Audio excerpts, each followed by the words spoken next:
Bonsoir à tous. Ce soir, je vais vous présenter la naissance du jardin alpin au Parc Floral au sein du jardin botanique de la ville de Paris.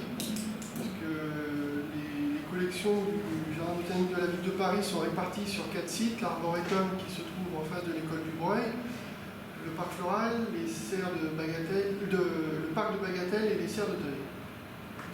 Donc, ce projet à vocation pédagogique va être réalisé sur une surface d'environ 3400 m². Il va atteindre ses 6 ans cette année. Il a démarré en août 2016. On va travailler ce projet-là au travers de milieux naturels qu'on peut rencontrer lors d'une journée de randonnée en montagne. Donc, là, on voit la parcelle avant la reprise en main, qui était avant un ancien manège pour les enfants, un petit voyage paysager avec des voiturettes électriques sur l'allée bétonnée qu'on aperçoit. Donc il a fallu défricher toute cette parcelle, déposer la grille environnante pour agrandir l'espace intramuros du futur projet Jardin Alpin. On aperçoit un bâtiment en bois un peu au centre de la photo qui va servir un peu d'entrée et de sortie pour le public d'accueil sur ce secteur. Donc là, on a différentes vues sur le futur projet avant défrichage de la parcelle. Donc c'était un peu laissé à l'abandon depuis plusieurs années. Donc là, on est sur l'emplacement de ce qui deviendra la future tourbière. On voit bien la photo maintenant, on verra ce que c'est devenu aujourd'hui. Donc là, on a un plan global des futurs milieux qui vont être développés sur ce projet. Donc il y en a une douzaine, donc ça va aller de la zone village, pelouse sèche, et très sapinière, tourbière, des zones humides, comme une cascade, des bras de rivière et deux mares qui sont symboliques de lac alpin, différents éboulis, siliceux et calcaires, une prairie de fauche, une mégaforbière, lande, pelouse calcicole et pelouse acidifiée. Donc évidemment, toute la pédologie va être mise en place propre à ces milieux, en termes d'enrochement, de terre, et puis toute la flore. Donc, on va partir en dehors de la strate herbacée, en dehors des arbres et des arbustes, on va partir de la graine. On va commander les graines au travers d'index séminum d'autres institutions alpines botaniques. Après, on va réceptionner ces graines et après participer à la mise en culture de ces graines avant d'introduire les plantes sur le site. On voit qu'il y a énormément de travail. On va avoir aussi une symbolique de gradients altitudinaux puisqu'on va osciller entre l'étage montagnard, une symbolique de 800 mètres, jusqu'à l'étage subalpin alpin en dessous de 3000, 2800 mètres dans la symbolique. Donc là, en juillet-août, durant l'été 2016, c'est à ce moment-là qu'on a démarré le défrichage de la parcelle.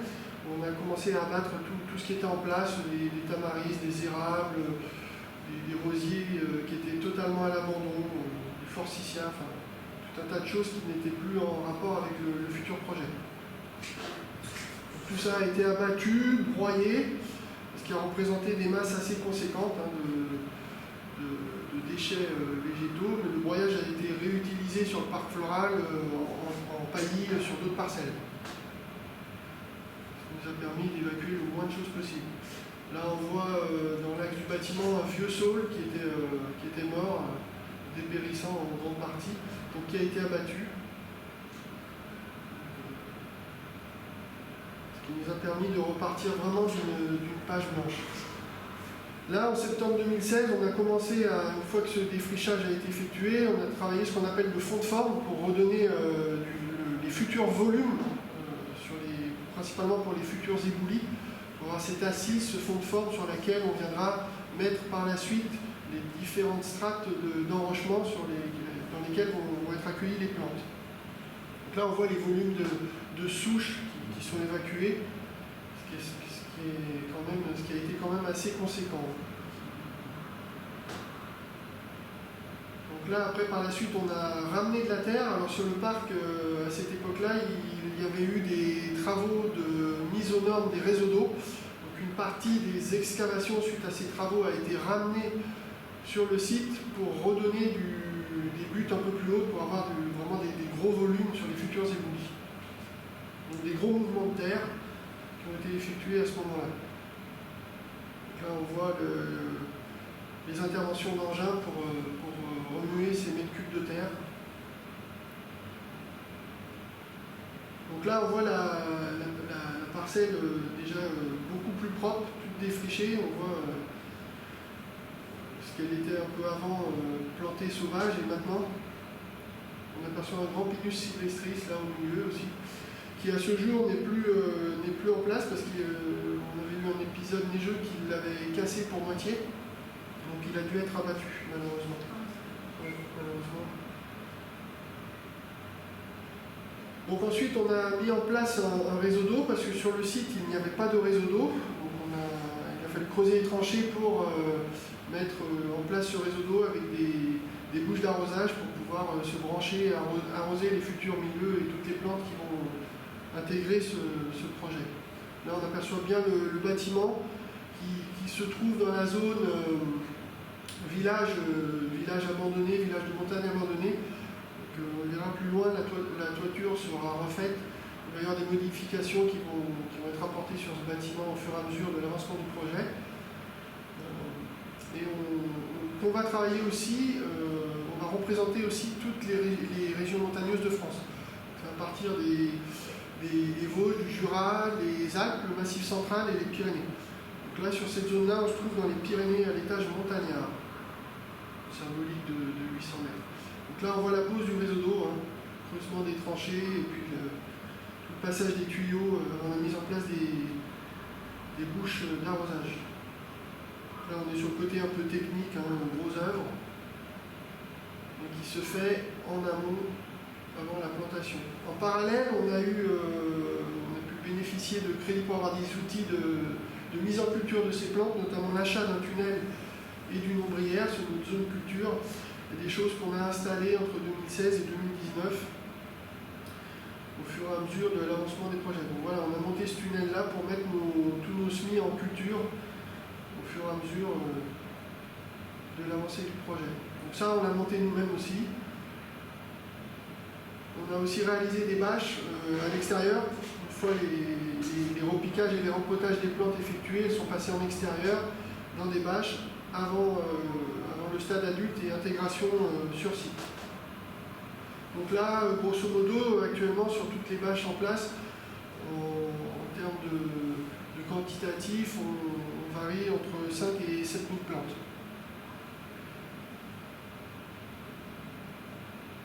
Donc là, on en a un aperçu. Donc, sur la photo en haut à gauche, on aperçoit les semis, tous les lots de semis qui viennent d'être réalisés. Généralement, on les réalise de novembre à février, hormis quelques lots. En dessous, dans les petites caissettes plastiques, ce sont des semis de fougères sur de la sphène broyée. Et après, on voit les plantes qui sont en train de pousser et de grandir dans leur godet, en extérieur dans les bâches. Donc là, on a un petit comparatif en chiffres, chiffré entre la production 2020 et 2021, sachant que le Covid est passé par là, donc ça a été un peu complexe à gérer, on a eu beaucoup de pertes. Enfin, ça nous donne une idée des lots commandés auprès d'une douzaine d'institutions, des lots reçus en rapport à ces commandes, et les quantités, les pourcentages semés et les pourcentages germés. Et le total de plantes qui est généré à la finalité. On voit que sur l'année 2020, on a généré 1776 plantes et on en a généré quasiment le double sur l'année 2021. Donc on progresse, ce qui est important pour nous.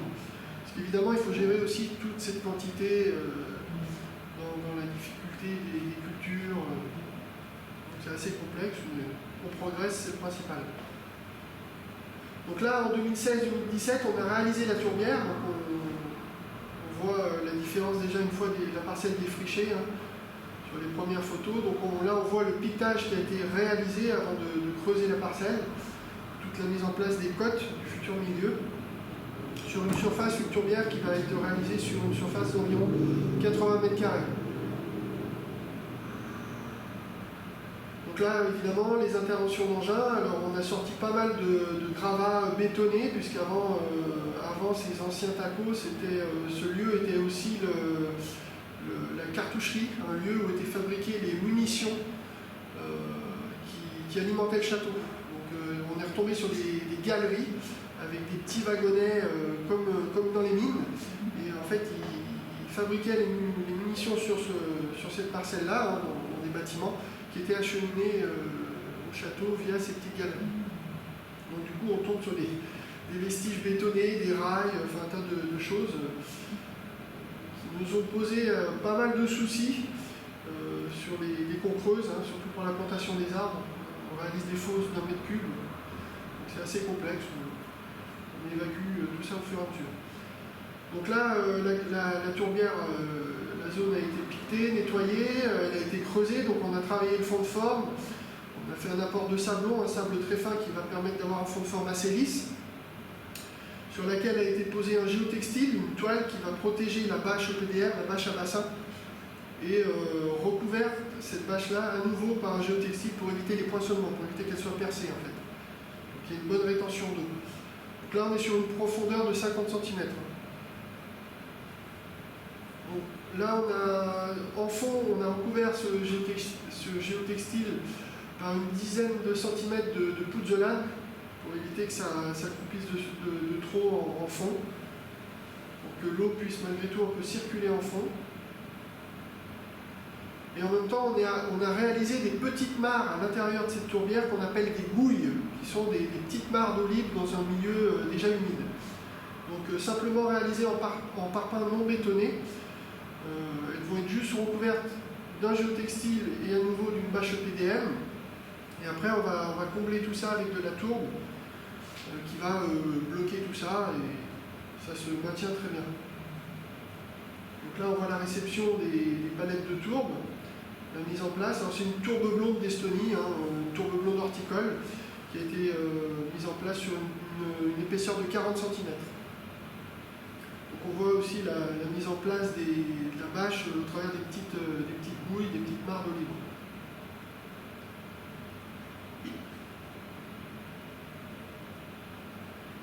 Donc là, voilà, on voit une fois réalisé, on voit les petites mares pleines d'eau et puis les premières plantations d'Erioforum sont encore tout petits. Et puis là, on est sur la photo du bas, on les voit en train de se développer. On voit l'évolution du milieu une fois planté. C'est toujours assez intéressant de comparer, voilà. Donc là, on le voit un peu plus tard, la photo d'en haut où l'Erioforum est en fleurs à ce moment-là, la fameuse vinaigrette. Et puis une photo en bas à l'automne. Ça prend des teintes un peu plus orangées, colorées, assez sympa. On commence un peu à ressentir des ambiances de milieu.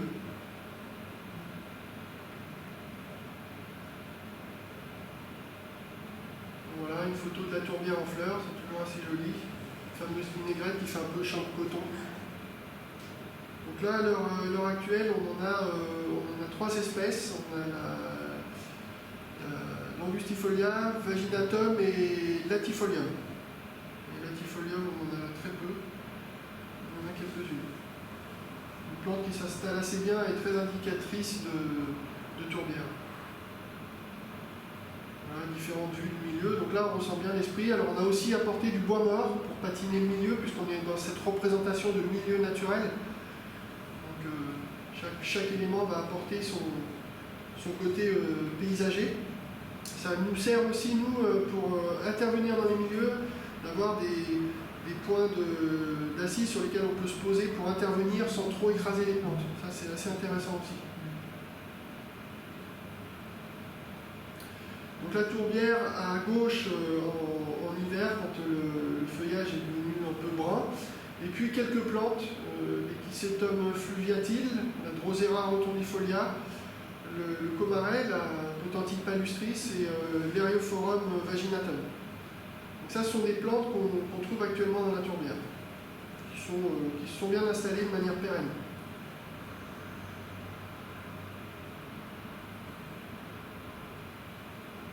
La plantation des arbres qui avait eu lieu en février 2017, donc c'est des arbres qui ont été commandés aux pépinières Millet, sauf erreur de ma part, en Savoie, qui se trouve à Chambéry.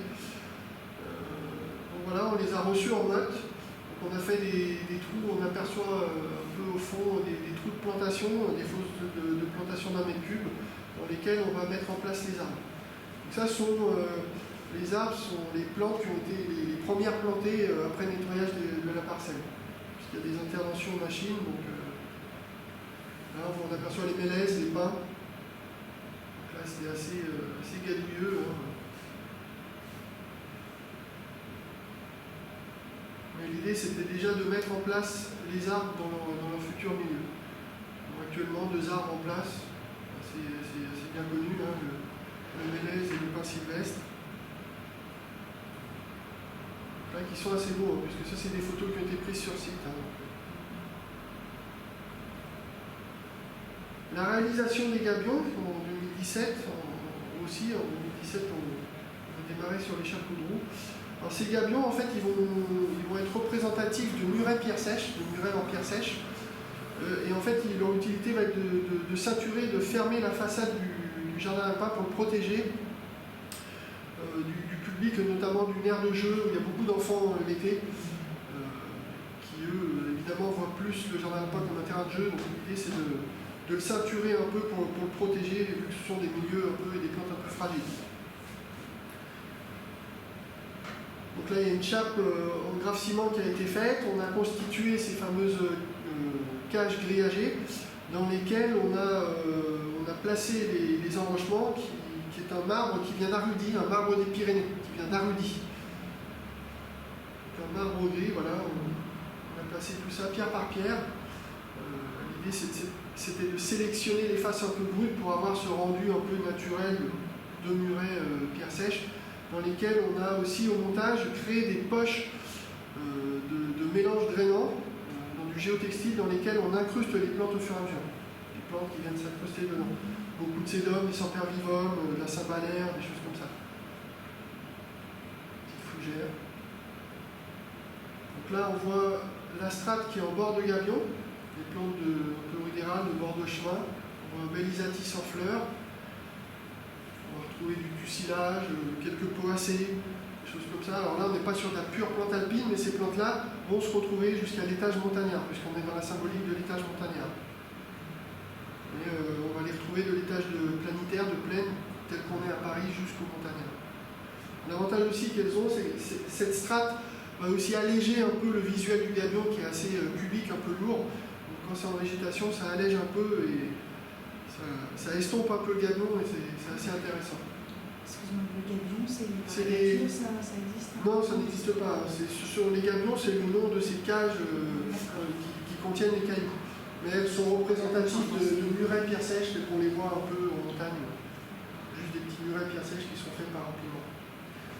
Donc là, on voit la plantation qui avait été faite au printemps 2017. Là, la photo a été prise en juillet 2017. Et là, on la voit quasiment 1 an après, on voit bien l'évolution du milieu, hein, on voit que ça s'installe assez bien. Évidemment, on a mis un fort enrochement aussi au pied. On s'est rendu compte, on le voit sur la photo de gauche, qu'on avait mis pas mal de granulométries différentes et que finalement la petite granulométrie disparaît totalement. Donc en fait, il faut vraiment faire une sélection de blocs assez gros si on veut sur le visuel à la finale qui ressortent au travers de la végétation, sinon ça disparaît. Surtout là on est sur une strate herbacée assez dense, assez forte, assez puissante.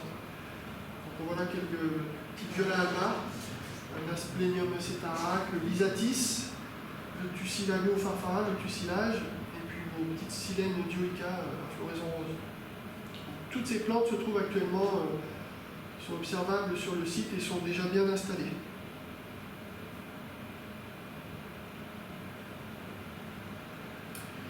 La zone de hêtraie sapinière qui a été réalisée en août 2017, alors évidemment les arbres avaient été déjà plantés. Là on a mis l'enrochement, on a ramené du bois mort. Là, on voit que la strate arbustive aussi a été plantée. On va retrouver des cornus, des ribes, du rhamnus, du rosier, de la viande lantane, quelques buis aussi.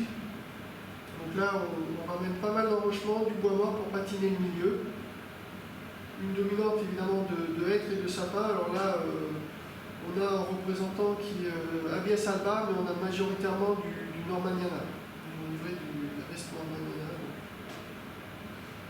Donc là, on voit un peu la mise en place de l'enrochement, les arbres plantés et les arbustes.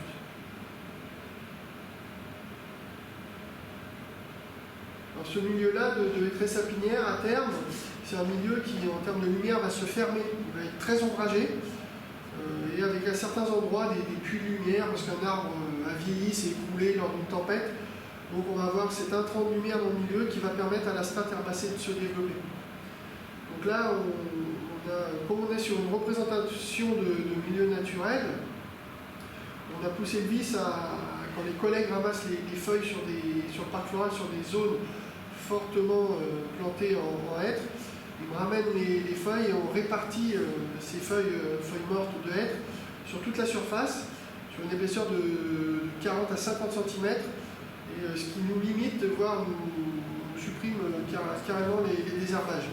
Et en fait, on réensemence le sol aussi en mycorhizes, cette microfaune, puisqu'on a des épipactis qui sont venus, à travers de mycorhizes, s'installer spontanément sur le milieu. Donc, comme quoi, en reproduisant la nature, on arrive à avoir un équilibre et à reproduire les choses. Parce que là, nos hêtres ne sont pas encore, en termes de développement, au point de produire la masse foliaire pour recouvrir toute la parcelle.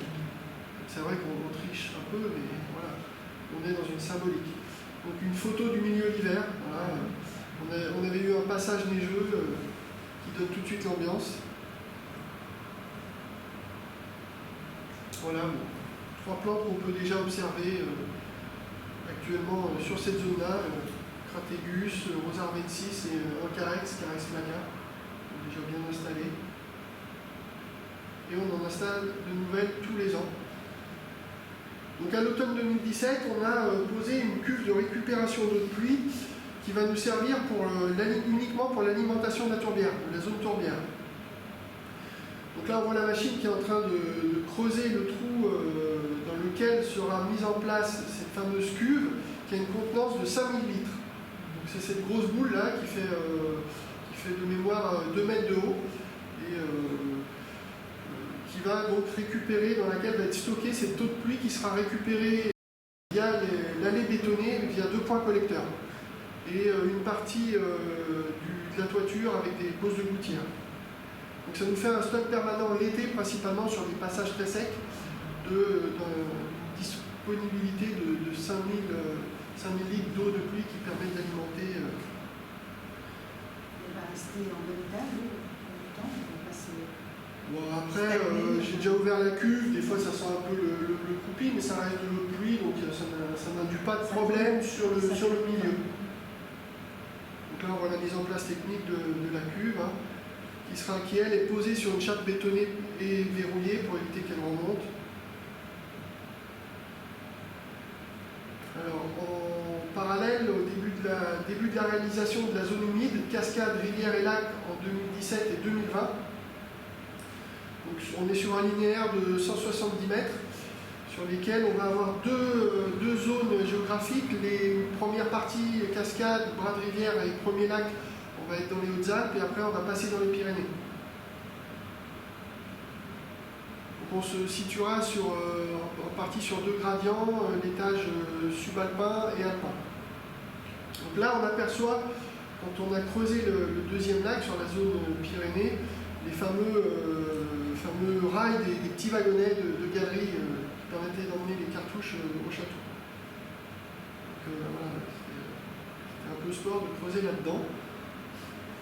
Donc là pareil, hein, donc on travaille toujours le fond de forme avec un sablon, un sable très fin, sur lequel va être toujours le même principe, poser le géotextile, la bâche de rétention d'eau, qu'on appelle une bâche EPDM, une bâche à bassin, recouverte à nouveau d'un géotextile. Et là, on va encore remettre 40 cm de sable parce qu'il y a des gros blocs qui vont jusqu'à 3 tonnes, qui vont fortement appuyer sur la bâche. Donc, pour éviter les poinçonnements, il faut vraiment la protéger. Et donc là, voilà, on voit l'enrochement une fois posé. On est sur la zone du deuxième lac, où effectivement on a posé les enrochements et la mise en eau vient d'être faite. Donc là, on a des gros blocs comme celui qu'on aperçoit sur la gauche de la photo qui fait 3 tonnes. Et là, il n'y a pas encore les plantes. Après, alors là, on voit l'hiver, on voit déjà quelques plantes qui avaient été plantées. C'est une photo sur le même lieu, quand c'est gelé, c'est assez joli. La cascade, bon là, on devine l'eau qui chute un petit peu. Alors, c'est symbolique, c'est pas non plus une petite cascade, on appelle ça une cascade. Toujours dans cette symbolique. On a encore pas mal de plantes à installer dans ces milieux-là. On voit quelques cristaux de calcite. On est sur des bases calcaires dans lesquelles on peut trouver de la calcite, qui sont ces fameux cristaux assez jolis, quand ils sont au soleil, qui reflètent de belles couleurs, et qui a priori sont très prisés des amateurs de géologie. Donc ça, on peut les observer sur site. C'est des plaques d'une vingtaine de centimètres. Quelques plantes à l'heure actuelle qu'on peut observer sur cette zone, ce linéaire humide. Donc on retrouve de l'épilobe, biome dodani, sous-espèce fletcheri, l'Eleocharis palustris qui va être dans la zone de lac, et puis un Erysimum ocrolocum qui va être en bordure de lac à la jonction des bras de rivière sur des eaux qui vont plus ou moins s'assécher temporairement. Ils ne baignent jamais complètement. Mais temporairement, ça peut être un peu inondé et ça ne lui déplaît pas. On a plein d'autres plantes aussi depuis qui ont été plantées, qui sont observables. En décembre 2017, la mise en œuvre de la zone pelouse sèche. Là, on se trouve dans le Massif central. Donc là, c'est la zone qui se trouve juste après la zone village. On voit la cuve qui a été enterrée. Donc là, on a décaissé, on a creusé à 40 cm de profondeur. On a mis uniquement un géotextile pour éviter les rémanences d'indésirables au milieu, ce qui peut être du liseron, de la ronce, des choses comme ça. Et on a fait un apport de sable, un sable dolomitique avec un mélange de gravier calcaire, concassé calcaire, dans lequel va être directement planté les plantes. Il n'y a pas d'apport de terreau, de terre végétale. Les plantes sont directement mises en place dans ce sable dolomitique qui contient des oligo-éléments qui suffisent aux plantes. Alors elles ont un aspect un peu souffreteuses parce qu'elles sont dans un milieu xérique très drainant, très pauvre, mais elles sont présentes. Ça va de l'hysope à la lavande, des corinéphorus, des potentilles, des silènes, des saponaires, il y a une grande diversité de plantes qui sont là, qui sont présentes, mais jamais vraiment très exubérantes. Et ça fonctionne très bien puisque voilà, on voit le milieu une fois planté sur la saison suivante. Donc on voit en premier lieu du Sedum ocrolocum qui est bien en fleurs. On aperçoit peut-être un dianthus là, et puis au fond des silènes qui sont sur l'arrière, sur la zone village. Donc les plantes s'installent assez vite quand elles ont la bonne pédologie en termes de sol. On parle de pédologie, ça s'installe assez vite et assez bien, de manière pérenne, c'est ce qui nous intéresse. Voilà, d'autres plantes qui sont présentes sur ce milieu-là, Satilla vulgaris et puis une campanule, Campanula speciosa, qui fleurissent bien, qui sont assez belles.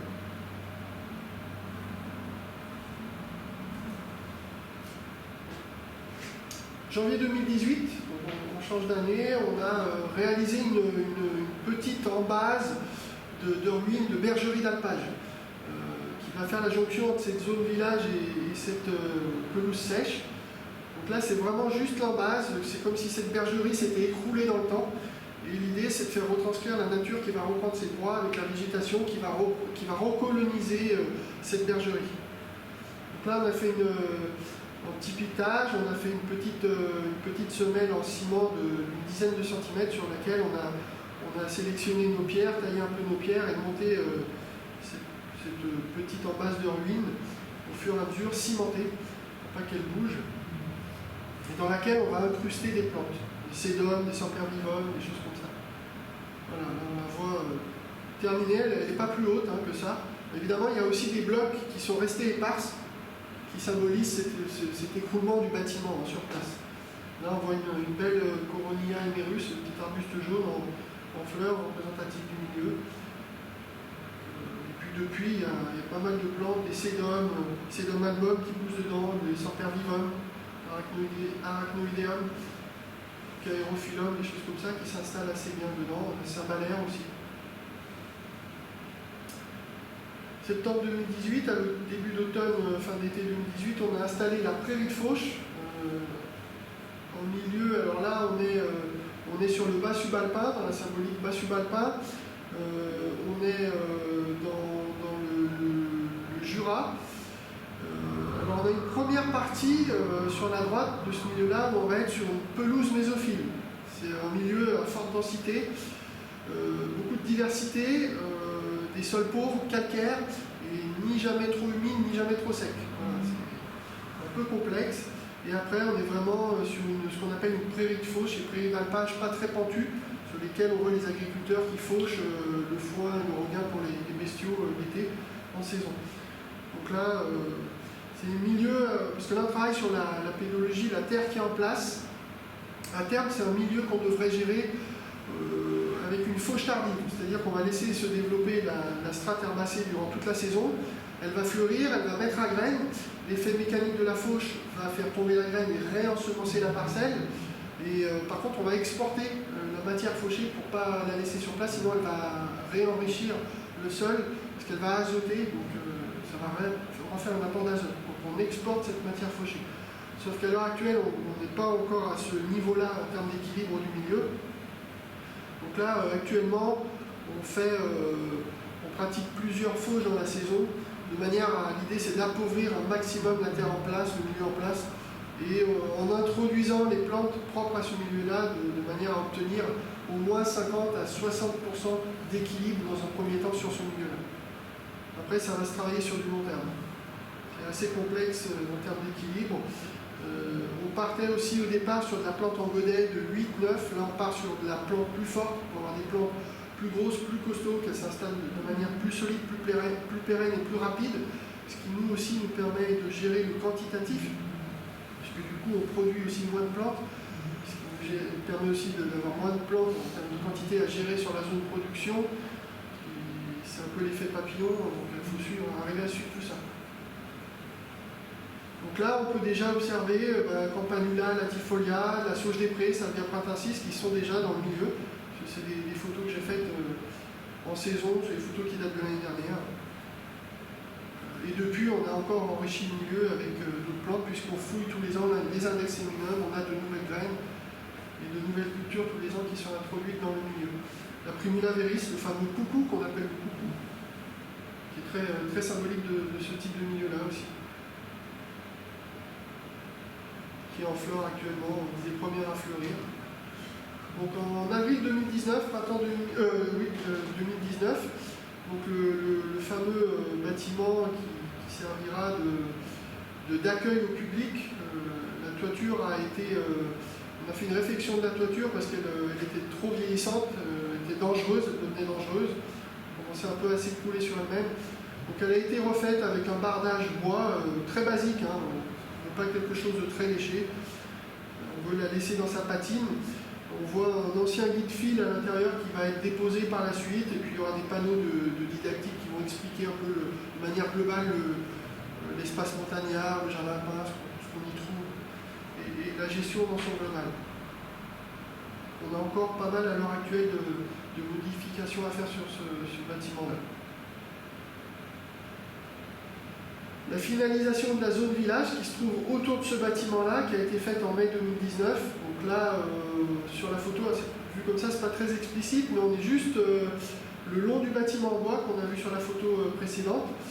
Donc on voit un trait un peu orange sur lequel on a tracé une petite allée, on a concassé ce fameux marbre d'Arudi. L'idée c'était de faire un petit cheminement en pierre pour rentrer en immersion dans le milieu, et puis pour nous ça nous permet aussi d'aller entretenir les milieux. Donc là voilà, on voit le cheminement qui est un peu tassé, les plantes qui ont été plantées sur cette zone village de part et d'autre. avec l'enrochement qui va avec. Et voilà, on voit ce petit cheminement en pierre concassée qui est en train d'être mis en place. Donc là, en fait, c'est assez intéressant parce que en saison, au printemps-été, ce petit cheminement disparaît dans la végétation, on le devine à peine. Ça, c'est vraiment intéressant. Quand on emprunte, on a aussi cette sensation paysagère de rando, on marche sur de la pierre, on rentre en immersion, il y a des armoises, on peut sentir le parfum des feuillages, des plantes, et vraiment approcher les plantes et avoir différents points de vue sur les milieux environnants qui, depuis la photo, ont bien évolué. Donc ça, c'est assez intéressant aussi de travailler le côté paysager. Donc, quelques plantes qui sont en place sur cette zone village, hein, on va retrouver Artemisia abstintium, qui dégage un fort parfum au niveau de son feuillage, qui n'est pas désagréable. Le Clusaca de vitesse, on a des poacées, des rosiers, des petites silènes, il y a pas mal de choses. Alors, toujours pareil, on est sur des plantes qui ne sont pas purement alpines, hein, mais qu'on va trouver du gradient planitaire jusqu'au montagnard, puisque là on se trouve dans la symbolique du montagnard. Mai 2020, l'installation de l'égoulis alpin, qui lui va être le point culminant du projet, puisque là on va vraiment se trouver sur l'étage alpin, qui va être au maximum dans cette symbolique de 2800 mètres d'altitude, en dessous de l'étage nival, qui lui est très minéral et qui est au-delà de 3000 mètres. Donc là, on voit la mise en place de gros blocs, puisque dans cet éboulis alpin, on va avoir une représentation de 3 sous-milieux. On va avoir une partie d'éboulis pur, la solifluxion qui va fracturer la roche au fil des ans, l'hiver, avec ce gel, ce dégel. Les gros éléments, les éléments grossiers vont avoir tendance à descendre vers le bas. On va aller sur une granulométrie un peu plus fine sur la pointe de cette partie d'éboulis pur qui va se trouver vraiment sur la photo en fond d'éboulis où il y a le petit point rouge ici, toute cette zone-là qui sera un éboulis pur. Cette zone avec cette partie de gros enrochements sera symbolique d'une falaise chaotique où là on va vraiment être sur des plantes purement alpines. Et derrière cette zone où se trouve la machine, derrière cette zone-là, on va avoir ce qu'on appelle une symbolique de combat-neige, qui est un milieu enclavé qui peut, alors selon les années, les endroits et l'enneigement de l'année, rester enneigé 10 mois de l'année. C'est assez conséquent. Donc là, évidemment, la problématique, on est sur de la pure plante alpine, on se trouve à Paris, est-ce que les plantes vont pousser? Oui, elles se développent. On a constaté des choses qui se développent même très bien. Alors, souvent, les plantes ont un développement qui est beaucoup plus fort, plus gros, parce qu'elles ont des conditions plus souples, moins contraignantes que dans leur biotope naturel. Donc, elles ont des plus forts développements et surtout des périodes de floraison qui sont très décalées, qui peuvent varier, osciller entre 1 à 2 mois de décalage avec le milieu naturel. Donc là, techniquement, voilà, on est parti du fond de la butte. Donc sur la photo, ça se trouvait tout au fond là-bas. Donc en premier lieu, on partait souvenez-vous, au début, on a parlé de ce fond de forme, cet apport de matière qu'on a réapporté au départ pour donner ce volume qui sert d'assise, sur lequel on va installer tous les éléments techniques. Donc sur cette terre, on a mis ce gravier qui est du silex, cette partie un peu jaunâtre, sur une épaisseur d'une vingtaine de centimètres qui va vraiment amener un drainage de fond. Parce que là, il faut vraiment que ça soit des zones très drainantes. Ce silex va être recouvert par un géotextile noir, cette toile un peu tissée, qui va séparer les éléments finaux dans lesquels on va mettre en place les plantes, et ce qui va se trouver en dessous pour éviter toujours de potentielles rémanences de plantes indésirables au milieu. Des ronces, du liseron, du chardon, des choses comme ça. Et après, par-dessus ce géotextile, on va placer les gros blocs et toute cette granulométrie qu'on appelle la fine d'éléments fins qui vont aller quasiment jusqu'à du sable, dans lesquels on va mettre directement planter les plantes. Donc là, ça fonctionne très bien puisque les plantes ont la vraie pédologie et là, on est sur de la pure plante alpine et ça marche très bien, à tel point que quand on on a mis en place techniquement cet éboulis-là, on était en fin de premier confinement sur l'année 2020, donc en mai 2020. Donc ça a été assez complexe en termes de gestion aussi au niveau de la culture des plantes. Donc on avait un peu anticipé la culture de certaines plantes qui se trouvaient sur la zone des serres. Donc arrivé au mois de juin, à la fin de la mise en place des enrochements, on s'est posé la question, c'était pas la bonne période, est-ce qu'on plante maintenant, ne sachant pas si on allait reconfiner et potentiellement perdre les plantes sur la zone culture, ou attendre l'automne. Moi j'ai décidé de mettre les plantes en place, j'ai dit perdu pour perdu, au moins s'il y en a quelques-unes qui reprennent, elles sont sur site, elles seront sauvées. Donc on est parti sur cet axe-là, on a planté au mois de juin, mi-juin, des plantes alpines plantées en éboulis au mois de juin à Paris. Et en fait ce qui s'est passé, alors évidemment on les a aidés, par chance on n'a pas confiné, on les a aidés à l'arrosage, surtout pour faire descendre les températures, pas tant pour les arroser. Elles se sont mis malgré tout en stress hydrique, puisque ça a été une année très chaude, particulièrement chaude. Donc elles ne se sont pas développées, elles ont attendu le bon moment. Et le bon moment est arrivé sur fin septembre, début octobre, où là on commence à avoir ces variations thermiques en termes de jour et de nuit, où les nuits sont beaucoup plus fraîches, plus humides. Et là, en l'espace d'un mois, les plantes, en termes de lumière, et les plantes ont pris en l'espace d'un mois 5 fois leur volume. Vous les voyez pousser à vue d'œil, vraiment. Et le liseron, il pouvait s'installer comme ça Bon, alors après, si on fait un intrant extérieur, ils pourront revenir, mais là, pour l'instant, on n'a aucun problème avec le liseron. Alors qu'il y en avait à l'origine dans la terre qui formait ce fond de forme, on avait, mais pour l'instant, si le géotextile n'est pas percé, il n'y a pas de problème. Donc là, on voit une photo qui avait été prise du milieu sur un passage neigeux. Et puis la photo de droite où on voit déjà ces fameuses plantes alpines. On voit une Alisoides utriculata, une brassicacée en fleurs jaunes, qui se trouve dans cette zone de falaise un peu chaotique. Et on voit les touffes qui sont déjà bien développées. Et là, les plantes n'avaient pas encore un an. Quand j'avais pris cette photo-là, elles devaient avoir planté en juin, j'avais dû faire la photo en avril l'année suivante. Donc ça a bien poussé, ça a bien changé depuis. Donc là voilà, on voit des plantes qui sont actuellement observables sur ces milieux-là. Donc la Silanacole qu'on va retrouver dans la partie de falaise, sur le côté falaise chaotique, ainsi que la Minuarcia laricifolia, aussi une caryophyllacée qui fleurit très bien et qui se ressème très bien en place. C'est une plante qui va faire 5-8 cm en fleurs. Le feuillage est très rasant, elle a tendance à s'étaler. Et par contre, elle se ressème très bien dans le milieu. Ce qui pour nous est intéressant parce qu'en attendant d'avoir la diversité à introduire, puisqu'il faut trouver les graines, les mettre en culture, on la laisse un peu coloniser le milieu. Comme ça, elle prend la place et même si elle colonise à majorité le milieu, comme l'Erioforum pour la tourbière, le jour où on a de disponible cette diversité à introduire dans chaque milieu, on exporte les plantes qui se sont trop installées, on se refait une zone de plantation et à ce moment-là, on en profite pour introduire cette diversité. Elles ne meurent pas l'année suivante. Non, elles sont toutes vivaces. On a la majorité sur de la plante vivace.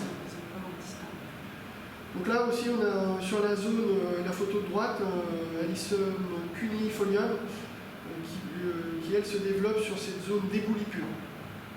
Plante pareil, très très basse, feuillage gris, qui va faire pareil 5-6 cm. Déjà des belles plaques, une vingtaine de centimètres qui s'installent bien. L'année suivante, en 2021, puisqu'il y a une enveloppe allouée au développement de ce projet-là, une enveloppe budgétaire annuelle, en 2021, on a réalisé la zone, l'éboulis central, qui sera un éboulis représentatif des Pyrénées. Donc là, on voit la livraison des gros blocs, ils nous sont livrés comme ça.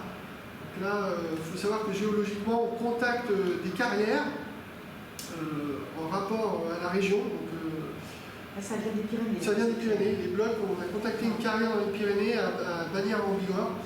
Donc on leur explique le projet, parce que pour eux, au départ, ils ne comprennent pas trop ce qu'on leur demande. Donc on leur explique un peu le projet, on leur envoie des photos de ce qu'on veut, ce qu'on veut mettre en place, pour qu'ils puissent nous envoyer des blocs et puis toute cette variation granulométrique qui nous intéresse pour la plantation des plantes.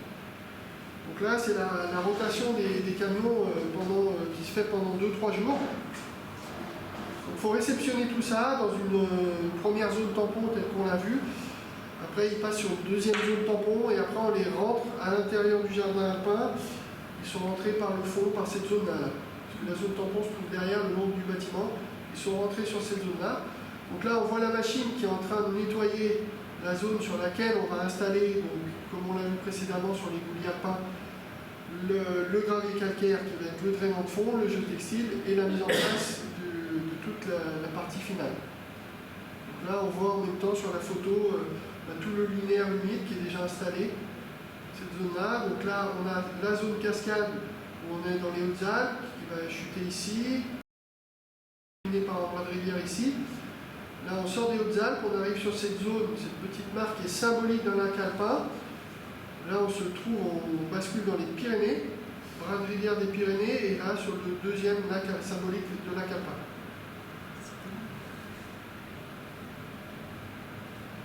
Donc là, voilà, on voit la mise en place, comme je vous le disais, la zone nettoyée, le gravier calcaire, le silex, le géotextile, la mise en place des gros blocs. Et après, on saupoudre avec la machine toute cette matière un peu fine au fur et à mesure. Donc on travaille par tranche, parce qu'une fois que c'est posé, la machine ne peut plus réintervenir. Techniquement, c'est trop complexe. Donc là, il ne faut rien oublier. Il faut vraiment travailler par tranche.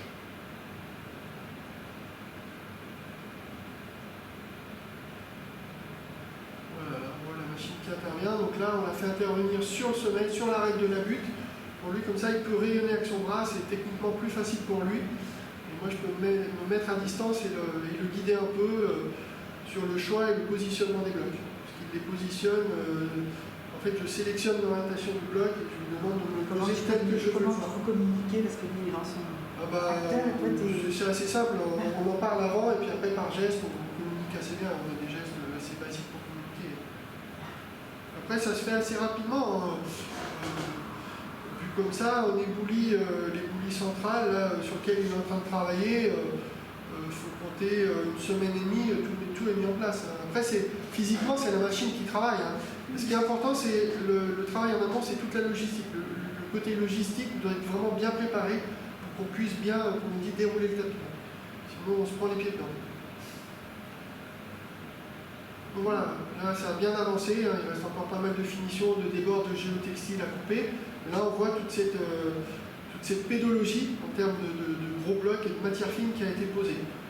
Alors, sur cet éboulis-là, on va avoir aussi une zone des micro-milieux. Ici, on va être sur une zone de ce qu'on appelle de rocher du bac, du bac au nord, puisque la Draie est au sud. Donc, sur ce projet-là, on a malgré tout ce côté-là qui est plus ombragé sur l'ensoleillement de la journée. Qui est plus à l'ombre, pardon, et derrière c'est beaucoup plus ensoleillé. Et on le perçoit déjà à l'heure actuelle sur les plantes qu'on a mis en place. Donc ça a déjà un impact sur les plantes.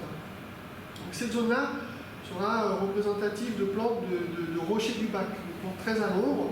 Sur le sommet, on ne le voit pas, mais on a fait un replat qui sera symbolique d'une andine de corniche. Et derrière, on ne le voit pas sur la photo, une symbolique de rocher suintant. On a mis des gros blocs assez verticaux sur lesquels on va poser un réseau de goutte à goutte sur lequel l'eau va suinter.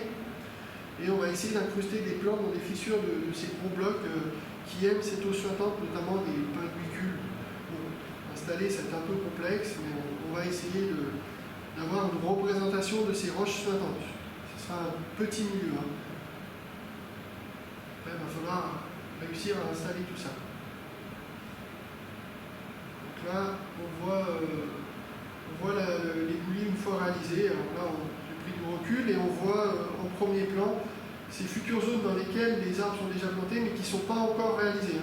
Là, on sera sur des futures landes qui seront faites dans les années à venir. Donc là, on aperçoit l'intrant, le bâtiment là-bas, on aperçoit la hêtraie sapinière ici, la prairie de fauche qui se trouve derrière, les boulis alpins, les boulis pyrénéens. Puis bon, le linéaire humide qui part entre les deux éboulis et qui vient finir ici.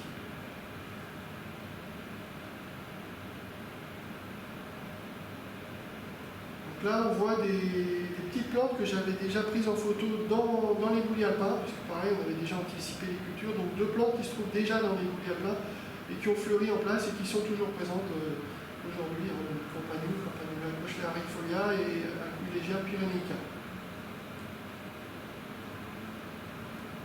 Donc là, la complexité qu'on peut rencontrer, nous, l'été principalement sur ces milieux-là, qui sont du coup très drainants. La roche captant la chaleur, quand il fait très chaud, ça sèche très vite. Donc souvent, on est obligé de faire des apports d'eau qui vont être un peu pour arroser la plante, mais surtout pour faire descendre la température, pour tempérer un peu le milieu. Pour pas que les plantes soient non plus trop en stress hydrique, sinon c'est un peu compliqué. Et on a vite fait, on peut potentiellement, si elles sont encore pas, là elles sont encore jeunes, le temps qu'elles s'installent solidement au niveau racinaire, on peut, et on s'est arrivé, on a déjà un peu perdu quelques plantes. C'est pas toujours évident de vraiment gérer ça en rapport aux conditions climatiques qu'on va rencontrer. Donc là, je voulais juste vous montrer, ce que je n'ai pas mis sur le diapo.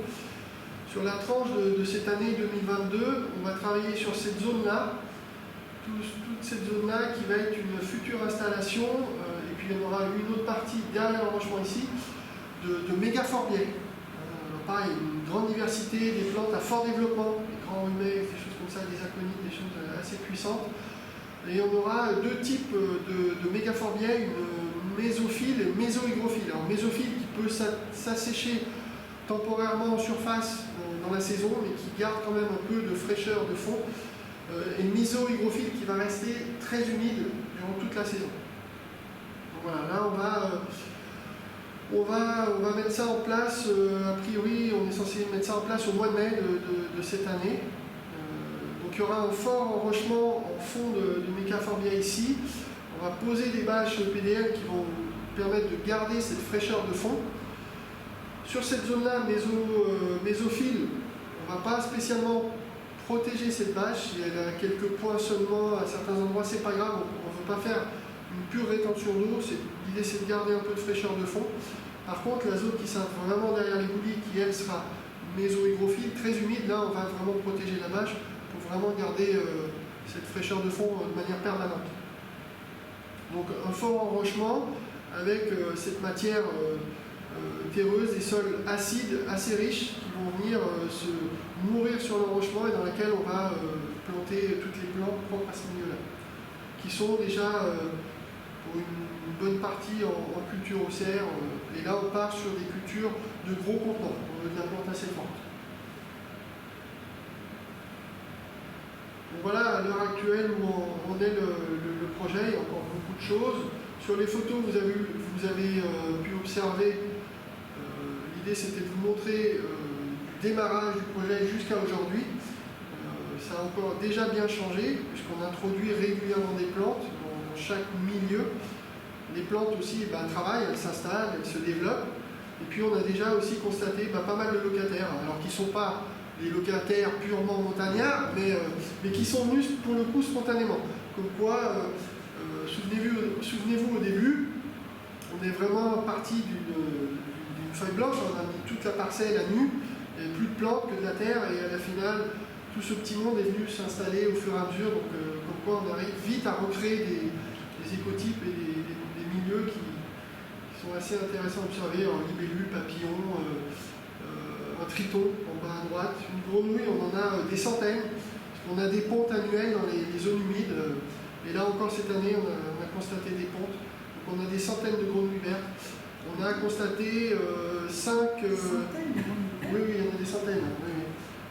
Une fois j'ai vu un héron cendré qui venait, je pense, en taper quelques-unes, mais je ne l'ai pas revu depuis. Donc ça fait énormément d'œufs dans les pontes. Et comme là, elles n'ont pas trop de prédateurs, elles ont trouvé un terrain propice. Et on a 5 espèces de... Excusez-moi, je me suis trompé. 5 espèces de... Ça, c'est la libellule. On en a 5 espèces qui viennent se reproduire régulièrement, soit sur le linéaire humide, les lacs, ou la tourbière, sur les petites bouilles. Donc voilà, globalement, à l'heure actuelle, où on en est de ce projet-là. Donc ça fonctionne pas trop mal, il y a encore énormément de travail. On a encore pas mal de milieux à installer, pas mal de plantes à produire. On a aussi cette difficulté difficulté là aussi, ce challenge de production de plantes, qui peut être parfois compliqué, parce que certains lots, on reçoit, ça peut être 3 graines, comme je vais dire 10 000 graines dans le sachet. Hein. Donc, on a aussi, en rapport à chaque milieu qu'on veut reproduire, cette problématique de diversité, mais de quantité aussi. Donc, là, on n'a pas de règles, on n'est pas dans des règles purement horticoles, où on va planter avec des distances de plantation. On est dans vraiment cette représentation naturelle. Hein. La nature, la graine va germer où le vent va la disséminer, où l'insecte ou l'homme va la disséminer. Donc, il n'y a pas de règles quantitatives de distance de plantation, tout ça. Donc, on travaille un peu au hasard des quantitatifs de graines qui sont réceptionnées par nous. Mais pour l'instant, ça fonctionne bien. Après, on laisse aussi les plantes un peu pionnières parmi eux qui s'installent. On les laisse travailler aussi pour nous. Et puis comme je vous disais, on extrait des plantes qui sont un peu trop colonisatrices quand on a de la diversité à introduire dans chaque cours. Voilà globalement à l'heure actuelle où on est le projet.